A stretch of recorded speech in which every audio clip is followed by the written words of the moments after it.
வணக்கம். இந்த வீடியோவில் நம்ம பூரிக்கு ஏற்ற மாதிரி 2 சைட் டிஷ் பார்க்க போகிறோம்.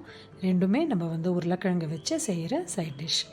ஒன்று தக்காளி கரம் மசாலா போட்டது, இன்னொன்று நம்ம ட்ரெடிஷ்னல் கிழங்கு வெரைட்டி. ஸோ இதை எப்படி செய்கிறதுங்கிறத பார்க்கலாம். ஃபஸ்ட்டு உருளைக்கிழங்கை ஒரு 3லேருந்து 4 உருளைக்கிழங்கை குக்கரில் வச்சு வேக வச்சுட்டும் நம்ம ரெடி பண்ணி வச்சுக்கலாம். ஃபஸ்ட்டு பார்க்க போகிறது டொமேட்டோ உருளைக்கிழங்கு மசாலா. ஸோ இது ஒரு மிக்ஸி ஜாரில் 2 வெங்காயம் 2 தக்காளியை ஸ்மூத்தாக அரைச்சி ரெடி பண்ணிக்கலாம்.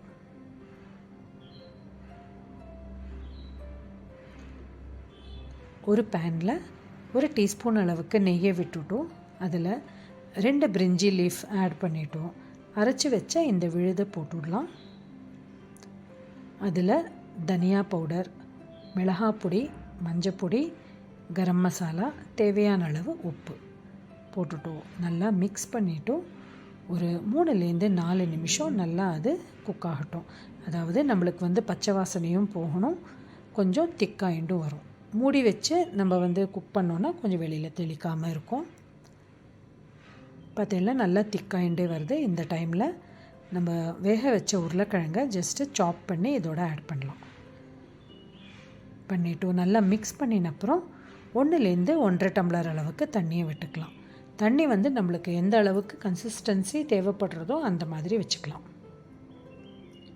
தண்ணியை விட்டுவிட்டும் ஒரு 2 நிமிஷம் நல்லா குக் ஆகட்டும். குக் ஆன அப்புறம் ஒரு கைப்பிடி அளவுக்கு மேத்தி லீவ்ஸ், அதாவது கசூரி மேத்தியும் இதோட க்ரஷ் பண்ணி ஆட் பண்ணிடலாம். அதுவும் நல்லா கொதிக்கட்டும். அப்போ தான் நம்மளுக்கு எல்லா ஃப்ளேவரும் அதில் நல்லா இறங்கும்.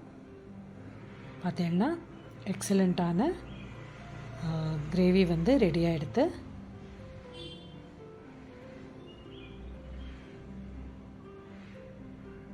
இப்போ நம்ம ட்ரெடிஷ்னல் கிழங்கு வெரைட்டி எப்படி செய்கிறதுங்கிறத பார்க்கலாம்.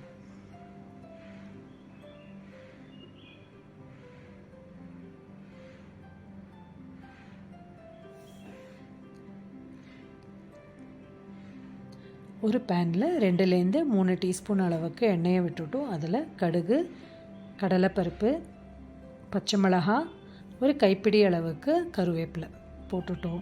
நல்லா ஒரு 2 பெரிய வெங்காயத்தை சாப் பண்ணிவிட்டும் நம்ம அதோடு ஆட் பண்ணிடலாம். அது ஜஸ்ட் ஒரு 2 நிமிஷம் வதக்கலாம்.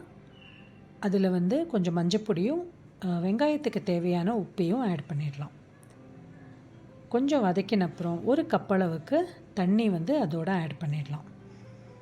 அதுவும் கொஞ்சம் குக் ஆகட்டும். குக் ஆன அப்புறம் உருளைக்கிழங்கை லைட்டாக மேஷ் பண்ணி இதோடு ஆட் பண்ணிடலாம்.